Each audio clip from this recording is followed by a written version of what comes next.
Bom dia! Sejam bem-vindas a mais um Terapia pela Palavra. Vou dar um tempinho para vocês irem chegando. Hoje nós vamos falar da necessidade de controle.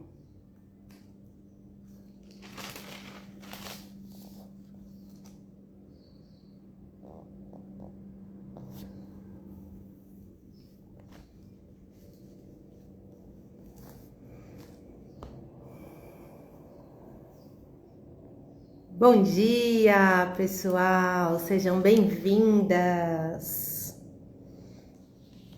Hoje vamos falar da necessidade de controle, em mais um Terapia pela Palavra. Ontem eu deixei nos meus stories uma pergunta para vocês. Se vocês tinham essa necessidade de controle, essa necessidade de que tudo tivesse que passar aí pelas suas mãos, que você tivesse que colocar as mãos em tudo. Você tem essa necessidade? Eu deixei essa pergunta para a gente conversar a respeito. Por quê? Quando a gente entra no modo de necessidade de controle, a gente tira de Deus a parte que cabe a Ele. Bom dia, Érica. Seja bem-vinda. Estamos começando aqui um Terapia pela Palavra. Hoje a gente vai falar sobre a necessidade de controle. Como vocês sabem, nós estamos estudando o livro de Gênesis. Então, nós vamos continuar no livro de Gênesis. Estamos aqui no capítulo 16, onde existe uma conversa entre Sara e Abraão. Sarai ainda, né? Porque Deus mudou o nome de Sarai e Abrão para Sara e Abraão, mas nesse momento eles ainda tinham os seus nomes anteriores. Mas como a gente conhece mais pelos nomes já modificados, né? Então vamos seguir dessa forma. Então Sara e Abraão tiveram uma conversa. Eles não tinham filhos. E aí Sara teve uma grande ideia. Sabe aquela ideia que a gente tem de dar uma mãozinha para Deus? As coisas estão acontecendo, de repente você olha e fala, não está acontecendo do jeito que eu acho que deveria, ou no tempo em que eu acho que deveria. Acho que eu tenho que dar uma mãozinha para Deus, vou dar uma ajudadinha. E aí nessa de dar mãozinha, a gente estraga tudo. Foi o que aconteceu. Sara falou para Abraão, eles ainda não tinham filhos, né? Então ela disse, Deus achou por bem não me dar filhos, então deite-se com minha escrava, talvez eu possa constituir família por meio dela. E Abrão concordou com a proposta de Sara. Abraão tinha uma promessa. No capítulo anterior, no meio da angústia dele, como nós falamos ontem, da ansiedade noturna, no meio da angústia dele, Deus veio e falou para ele, não precisa ter medo, eu sou o seu escudo, sua recompensa será muito grande. Não se preocupe, porque o seu servo não será seu herdeiro. Um filho seu, com o seu sangue, é que será o seu herdeiro. Então, Deus deu o resultado, o caminho para Abraão. Ele falou, não se preocupe, um filho seu, com o seu sangue, será o seu herdeiro. E aí, eu quero trazer algumas informações para a gente parar de querer controlar as coisas. A gente precisa manter na nossa memória aquilo que Deus nos fala. Então, quando Sara falou para Abraão, se deite com a minha serva, se deite com Agar, tenha um filho com ela, porque através dela, então, nós teremos o nosso herdeiro. Se ele estivesse atento, ele teria se lembrado da promessa que Deus havia feito para ele um tempo antes e se lembrado da própria ordem de Deus em relação à criação, que é cresça, se junte, né, a sua mulher, dê à luz filhos, né, ela dê à luz aos herdeiros de vocês, então juntos vocês se tornarão uma só carne. O que é uma só carne? É o homem e a mulher se juntando e dando ali os seus filhos. Então, se ele já tinha a sua esposa, com quem tinha se tornado uma só carne, então, certamente, ao se conectar e ao respeitar, né, aquilo que Deus nos ordena, ele teria compreendido, não, existe uma promessa para nós, enquanto casal, existe uma promessa para que então a gente tenha os nossos filhos sem dar um jeitinho, né? O que Sara fez foi tentar dar um jeitinho ali para Deus, tentar dar um jeitinho para que as coisas acontecessem do jeito que ela achou que tinham que acontecer, porque afinal de contas estava demorando demais, né? Imagina, onde já se viu esperar tanto assim? E é isso que a gente faz, né? A gente às vezes tem aí a palavra direcionada para a nossa vida, mas a gente fica agoniada porque as coisas não acontecem no nosso tempo ou do nosso jeito, então a gente decide dar uma mãozinha para Deus, uma mãozinha para que aquilo aconteça como a gente acha que tem que acontecer. E aí, quando Sara fala para Abraão, Abraão era o detentor da promessa, Deus falou com ele diretamente, um pouco antes.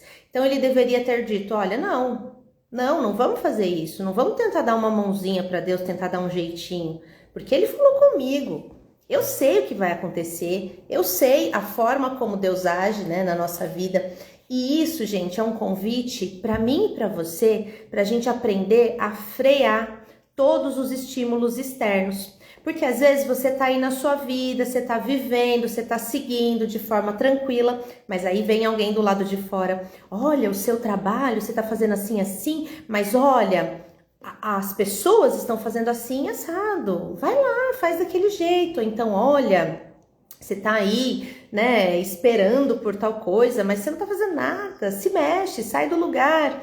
E claro que o esperar não é esperar passivamente, esperar no sentido de acomodação, mas é esperar no sentido de confiança. Você fazendo a sua parte, fazendo a parte que te cabe, mas sem querer ultrapassar aquele espaço que cabe a Deus. Só que Sara lançou a ideia, Abraão comprou a ideia e decidiu então se deitar com Agar. E aí ele se deitou com ela engravidou. E quando Agar soube que estava grávida, começou a fazer pouco caso de sua senhora, que era Sara. Então Agar, eu penso que de repente ela começou a provocar Sara, a não respeitar mais Sara como respeitava antes. E não tô nem aqui entrando no mérito aqui de ser escrava, ser serva de Sara. Claro que isso, né, não é o que nós usamos hoje, não é uma condição, né, a ideia aqui não é te orientar, te levar à consciência de que você tem que abaixar a cabeça para os desmandos aí que acontecem do lado de fora, passivamente e esperar que as coisas aconteçam e tal. Não, como eu acabei de dizer, existe uma parte que cabe a nós, existe uma parte que cabe a você de compreender em Deus, buscar a direção de Deus para aquilo que você tem que fazer e agir. Mas agir mediante a direção dele, não de acordo com o seu coração, de acordo com aquilo que você acha que tem que fazer. E aí, quando Agar começa então a desprezar Sara, aí a Sara fica muito brava e vai reclamar com Abraão. E ela fala, estou passando por essa humilhação e a culpa é sua.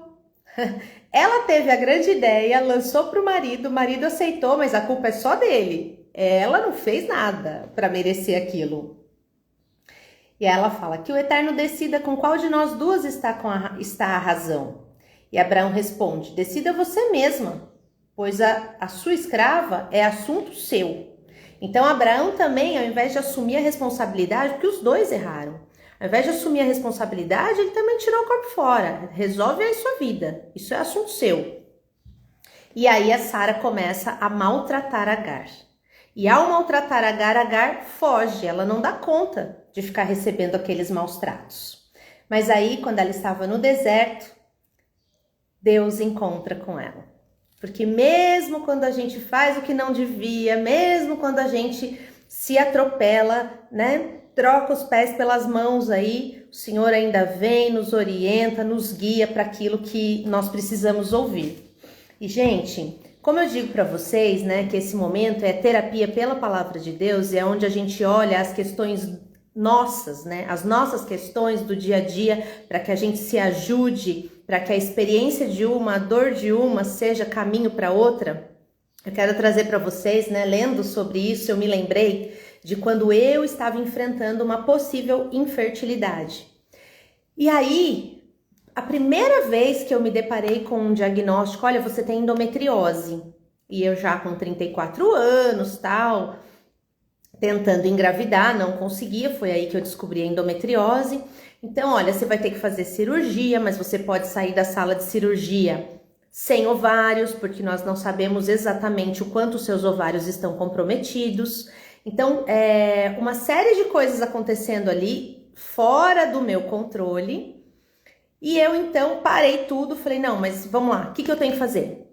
O que eu tenho que fazer para evitar que eu não possa ter filhos? Como se aquilo estivesse no controle das minhas mãos, né?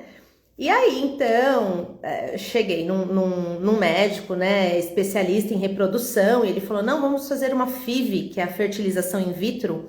Para quem não conhece, é estimular os ovários para que você consiga, então, extrair o máximo de óvulos possível, fecunde esses óvulos para que gere os seus embriões, os embriões que derem, você implanta, né? Então, a ideia era, vou fazer a fertilização in vitro antes da cirurgia para congelar os meus óvulos e não fazer o processo inteiro de fertilização. Vou congelar os meus óvulos e aí, tendo congelado esses óvulos, vou para a cirurgia e depois, se eu ficar sem os ovários, aí eu vejo o que é que eu vou fazer. Só que eu comecei a entrar numa série de questões ali com o processo de fertilização in vitro, envolveu, né, o respeito à vida, o respeito a Deus, hormônios, né? Um monte de hormônios ali confusos dentro de mim. Só que o que acontece, gente? Eu decidi que eu tinha que resolver aquilo. Eu tinha que resolver aquilo. Então, eu não perguntei para o meu marido, eu só cheguei e informei para ele, vamos fazer desta forma. Ele não teve chance de falar porque naquela época eu ainda não tinha sabedoria, eu ainda não tinha essa total dependência de Deus mesmo e a cumplicidade ali do casamento, de decidir as coisas juntos. Nós éramos recém-casados e eu vim de um movimento aí de cuidar da minha vida sozinha, energia masculina no talo, né? Então, eu simplesmente falei, não, tá acontecendo isso, meu corpo tá doente, a gente precisa resolver e a gente tem o dinheiro para isso separado, então nós vamos fazer de tal forma, assim, tá bom? A parte que cabe a você é só me acompanhar, me ajudar, me suportar ali, né, no sentido de suporte mesmo do processo. E assim eu fui, gente, e foi o processo mais doloroso pelo qual eu passei para entender que o controle não está nas nossas mãos. Eu fiz todo um primeiro ciclo de FIV, estimulei ao máximo os meus ovários e consegui extrair um óvulo. Na verdade, no primeiro ciclo eu perdi a ovulação de tanta agitação, meu organismo já é um pouco acelerado, meu metabolismo é acelerado, então de tanta agitação eu perdi a primeira ovulação, porque também não houve um acompanhamento adequado dos profissionais que estavam fazendo o meu processo, infelizmente. E aí fui para o segundo ciclo de FIV. No segundo ciclo eu consegui extrair um óvulo de novo, mas esse um óvulo não era de qualidade para poder congelar e posteriormente fecundar, não havia possibilidade. O profissional que estava me acompanhando foi extremamente insensível, grosseiro, foi péssimo. E aí o que aconteceu? Nesse momento do segundo processo, quando eu perdi a primeira ovulação, eu já caí assim desesperada, entendendo que, meu Deus, tá saindo do meu controle, mas ainda assim, eu me lembro que eu chorando muito, eu virei pro médico que estava me acompanhando e falei para ele, tá bom. Limpei a lágrima e falei, tá bom, ok. E aí agora, o que a gente tem que fazer? Vamos pro segundo processo de FIV, o que a gente tem que fazer? E ele me passou a receita de toda a medicação, eu saí de lá, São Paulo, sexta-feira, fim do dia, uma chuva absurda, eu sozinha, porque justo nessa consulta, foi a única que meu marido não me acompanhou, por questão de logística, eu falei, não, vou sozinha, e foi a mais traumática. Mas eu saí dali, fiquei presa num trânsito absurdo, São Paulo alagada, uma chuva, eu naquele meio ali, com aquela caixinha de isopor no banco do lado, assim, ó, olhando aquilo como se fosse ouro, Como se, meu Deus, minha vida depende disso daqui, sabe? Como se fosse questão de vida ou morte, aquele controle na minha mão. Gente, ali eu entendi, meu Deus do céu. O controle não está nas minhas mãos. Não há nada que eu possa fazer. Se o Criador, o autor da vida, quiser me dar um filho, ele vai me dar. Senão, ele não vai me dar. E eu vou parar de querer controlar tudo desse jeito. Ali começou a minha lição de parar com o controle. E aí, ok, fui para o segundo ciclo de FIV, que, como eu disse, também não deu certo. Só que nesse segundo ciclo eu já fui mais calma. Eu já fui mais tranquila. Quando não deu certo, entendi, ok, não deu certo. E fui para a cirurgia de endometriose. E o grande lance de confiar em Deus é que vem uma paz que invade o seu coração de tal forma. Porque quando eu fui para a cirurgia de endometriose, eu me lembro assim, em detalhes, que eu tava numa tranquilidade. O meu marido, ele me olhava assustado, porque eu acho que ele pensou, meu Deus, minha mulher tá ficando louca. Porque no dia da cirurgia, eu lá no processo de jejum, preparo cirúrgico, todo esse processo mexe muito com a gente, né? Estômago e tal. Mas fomos pro hospital em São Paulo também, né? Saímos de Atibaia para ir para São Paulo para cirurgia. No caminho, a gente conversando tudo, ele falou para mim, você tá bem? Eu falei, eu tô ótima. Ele tá ótima, ótima mesmo. Acho que ele pensou, né? Nossa, tá em negação, né? O que tá acontecendo aqui? Mas além de ter organizado as minhas questões emocionais, né? Na época eu já estava em formação em psicanálise, então eu me organizei emocionalmente, mas o principal, eu coloquei o controle nas mãos do único que pode controlar. Gente, Deus, ele é o único que pode controlar. E eu coloquei esse controle nas mãos dele e eu falei, Senhor, seja feita a tua vontade. Só que eu tenho um desejo imenso no meu coração de ser mãe. E aí tem uma série de questões lá atrás, com a minha família de origem e tal, que em outro momento eu posso contar para vocês, que também é uma experiência muito interessante para as nossas trocas aqui. Mas naquele momento eu falei, eu tenho um sonho grande, enorme de ser mãe. Mas se esse sonho não estiver também no seu coração para minha vida, então me ajuda, tira isso de mim. Eu aceito qualquer que seja a direção e a tua vontade, eu aceito, só me ajuda. Mas ali, enquanto eu fiz aquela oração, veio uma certeza no meu coração assim, ó, eu vou ser mãe. E quando meu marido me perguntou, tá tudo bem? Eu falei, tá tudo bem. Aí ele, você sabe quais as possibilidades dessa cirurgia? Eu falei, eu sei quais as possibilidades, mas eu sei qual vai ser o resultado. Eu vou sair dessa cirurgia com os meus ovários intactos, porque eu sei disso no meu coração. E ele falava, Priscila, não cria expectativa. Eu falava, Will, não é expectativa. Eu sei. Alguma coisa me dizia, gente. E esse alguma coisa tem nome, né? É o Espírito Santo. Me dizia realmente no meu coração. Eu falava para ele, Will, eu sei. Eu não sei te explicar como, eu só sei que eu sei. E aí fomos para o hospital, passei pela cirurgia, voltei do centro cirúrgico, super bem, não passei mal de anestesia nem nada, eu tava bem. Eu lembro que eu abri os olhos assim e falei pra enfermeira, eu tô com fome. E aí a gente já foi pro quarto, eu jantei e a médica nem tinha vindo falar comigo ainda e meu marido, você tá bem? Eu falei, tá tudo bem. Aí ele, ai, será que deu certo? Eu falei, deu, meus ovários estão aqui, deu certo. Ele, Priscila, pelo amor de Deus. Eu falava, Will, eu sei.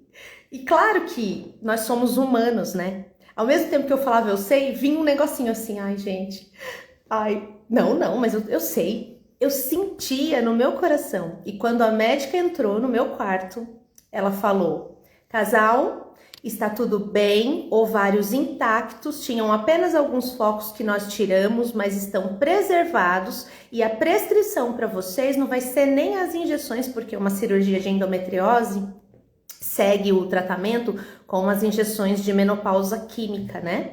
Para parar o ciclo, para o organismo se refazer.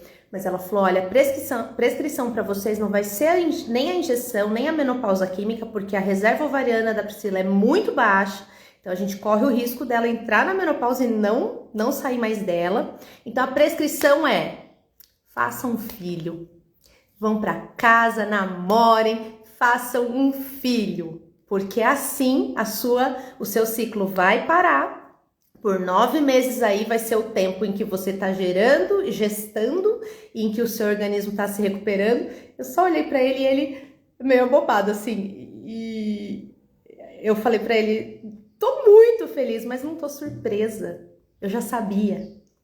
Gente, a paz que excede todo o entendimento. Esse é o resultado de entregar o controle nas mãos de Deus, nas mãos daquele que realmente sabe o que é melhor para nós. E aqui, nesta passagem, nesse capítulo 16, Sara e Abraão não entregaram o controle para Deus. Eles quiseram resolver do jeito dele. E, gente, deu muito ruim. Até hoje, Ismael, que foi o filho de Agar, da serva, e Isaac, que foi o posterior filho, aí depois vocês vão ver o restante, Isaac, que foi o filho da promessa, deles derivou uma briga territorial, até hoje, entre Israel e Palestina. Gente, é o resultado da desobediência e destruição. O resultado de não confiar em Deus é morte para a nossa vida. Então, o que eu quero entregar para vocês hoje de mensagem é isso. Confiem, tirem as mãos. Mulheres que estão aqui, que estão me ouvindo ou que vão me ouvir depois, mulheres que assim como eu têm uma energia masculina muito intensa. O que é a energia masculina? Você é formada por 50% pai, 50% mãe. Você recebe não só fisicamente, biologicamente, os hormônios masculino e feminino, como também a energia de realização, aquele ímpeto de realização, o masculino e o feminino, que na psicanálise nós chamamos de ânimos, energia masculina, e ânima, energia feminina. Eu sou uma mulher ânimos. E se você, assim como eu, bom dia Vanessa, tá chegando agora, já estamos finalizando, depois você pega lá do comecinho, viu? Se você, assim como eu, é uma mulher ânimos, então você é aquela mulher que não deixa o almoço pro jantar, como dizem, você vai e faz. Você é uma mulher realizadora, é uma mulher independente, porém você cai na armadilha da autossuficiência. Uma mulher que se entende como autossuficiente. Então, se você é uma mulher ânimos é a mulher com energia masculina intensa, você entende em algum momento de forma errônea que você é autossuficiente. E sendo autossuficiente, você invalida a força de todo o resto.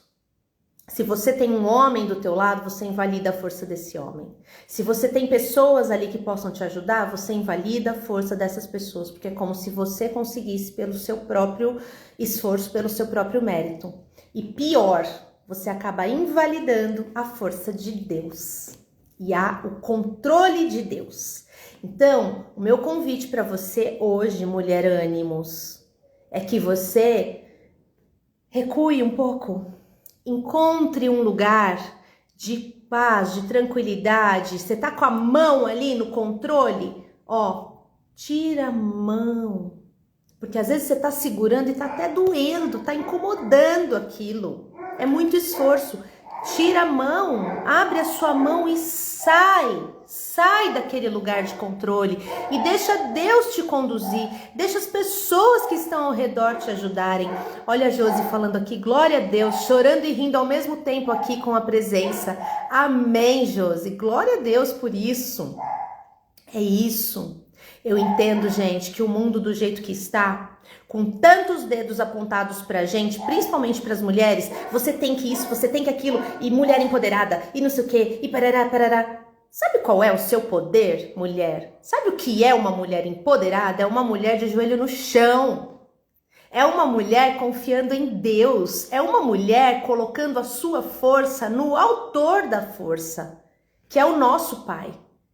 Ele sim é que é o poder para a sua vida. E isso não diminui você, não diminui tudo aquilo que ele colocou em você, toda a força, toda a capacidade, todo o intelecto que você tem. Tudo isso pode ser utilizado de forma sábia, na presença e direção de Deus, ocupando o seu lugar, mulher, é o lugar de cuidado.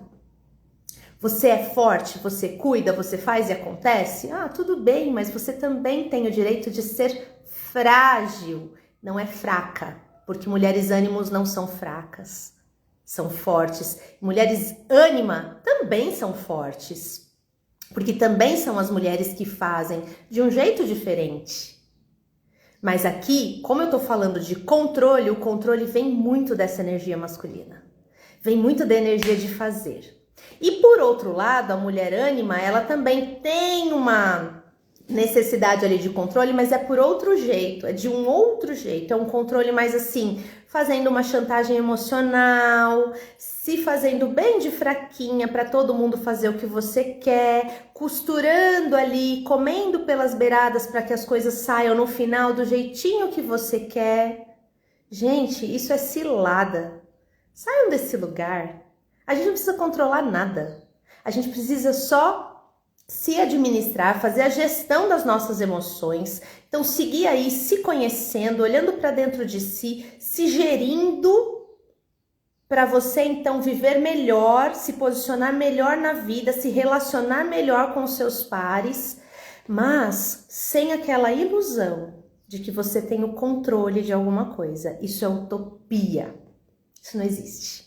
E que bom que não existe. Sabe por quê?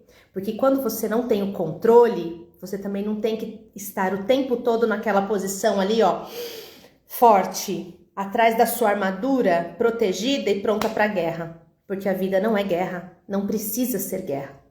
E nos momentos em que algumas batalhas te encontrarem, o autor dela, que é o detentor do controle, é ele quem te fortalece, te guia, te direciona, te dá sabedoria para passar pelo que quer que tenha que passar. Então, eu trouxe um pouquinho dessa experiência minha com a maternidade para te encorajar. Porque no momento em que eu mais achei que eu tinha que controlar alguma coisa, em que eu mais tinha medo de confiar, foi o momento em que eu fui obrigada a tirar a minha mão, confiar e acreditar. E aí, gente, uma paz invadiu meu coração, uma certeza tão grande invadiu meu coração, que isso também é resultado de intimidade com Deus, é resultado de buscar nele a palavra, a direção, a orientação.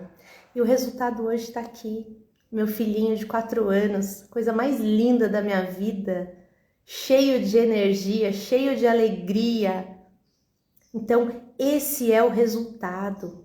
Eu achei que a minha força estava no dinheiro que pagou a fertilização, estava no médico, que eu contratei um dos melhores, e que chegou na hora, não fez o que devia ter feito e da forma como deveria ter feito. Não tô aqui para criticar pessoas, mas tô aqui para trazer fatos e dizer para você que a sua força não tem que estar no seu dinheiro, não tem que estar na sua capacidade, não tem que estar nas outras pessoas, não tem que estar em lugar nenhum a não ser no Senhor. A sua confiança tem que estar nele. E é isso que eu quero deixar para você nessa manhã. Eu espero que essa palavra tenha encontrado solo fértil aí no seu coração, que produza frutos em você e que você comece a partir de hoje a olhar para tudo que você está tentando controlar aí, segurar a vontade de controlar, tirar a sua mão e falar: não, eu vou deixar as coisas acontecerem, eu vou fazer a minha parte, mas a partir da página 2 não cabe mais a mim e eu escolho confiar. Vamos orar? Querido Deus e Pai, muito obrigada por essa palavra, muito obrigada, Deus, porque todos os nossos sofrimentos servem de combustível, servem de alimento, para que a gente aprenda, para que a gente não esqueça o lugar de onde o Senhor nos tirou e para que a gente siga fazendo escolhas melhores, rumo a lugares melhores. Que essa experiência sirva, Pai, de exemplo para as queridas que estão aqui, que elas usem tudo isso para avaliar a vida delas e se retirar desse lugar de controle, desse lugar de tensão, porque não precisa ser tenso, não precisa ser guerra, pode ser de paz, pode ser de tranquilidade, de trabalho. Sim, nós temos que fazer a nossa parte, mas confiando que o que cabe ao Senhor é só o Senhor quem tem que fazer. A nossa mão precisa ser tirada para que a sua mão prevaleça, Deus. Muito obrigada por essa mensagem, muito obrigada pelo seu amor, pela sua misericórdia, pela sua paz que invade o nosso coração cada vez que a gente aprende mais do Senhor. Muito obrigada, Deus. Em nome de Jesus nós oramos e te agradecemos pela sua presença nessa manhã. Amém, meninas? Essa é a mensagem que eu quero deixar para vocês. Tenham uma ótima sexta-feira, um final de semana abençoado. E segunda-feira a gente retorna aqui com mais um Terapia pela Palavra. E lembrando, em setembro vem aí a comunidade Eu Sou Casa, onde você vai aprender a se conhecer, a se relacionar consigo, com Deus e com os seus pares, se conhecendo mais, aprendendo mais sobre as suas emoções, sobre intimidade com Deus, muito conteúdo de qualidade, feito para você com muito amor, além da interação, de conectar você com outras mulheres que, assim como você, também buscam esse crescimento e esse entendimento. Então, se você quiser ficar por dentro de todas as novidades que vão vir a partir de setembro, acesse o link na minha bio e entra no nosso grupo de WhatsApp, que assim que eu abrir a comunidade, eu vou avisar você por lá. Fica tranquila que eu não vou ficar te mandando mensagens, esse grupo é apenas